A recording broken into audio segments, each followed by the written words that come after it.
Hi, welcome back to our Q&A video. I'm Marilyn with Hancy Creations, and today we're going to talk about using your pounce pad with a traditional style stencil, and also how to choose between the 3 different chalks when you are marking your quilt.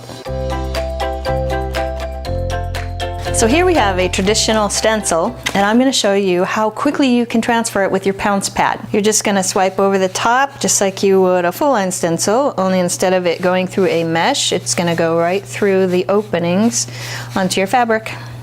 Just be careful not to pick up an edge. To contrast, I'm going to transfer our stencil. It's the same basic thing, just swiping the pad over the top.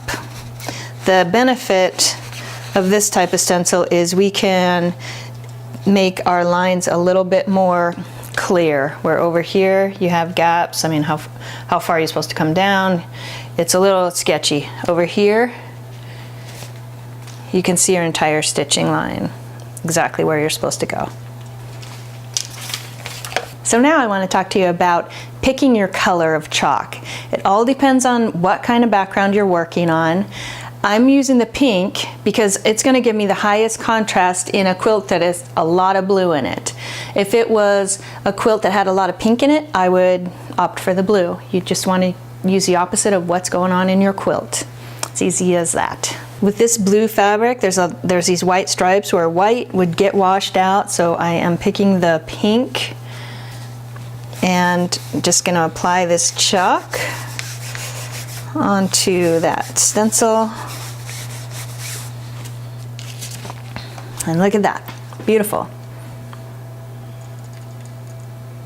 That last one was easy. This one's a little more difficult. I wanted to show you the different stripes that we're going to go through, and I'm still going to use the pink because even though that purple has a pink in it, everything else is either blue or white. And the pink and the blue will show up on the dark fabric. It's the lighter fabric that you need to get the contrast for.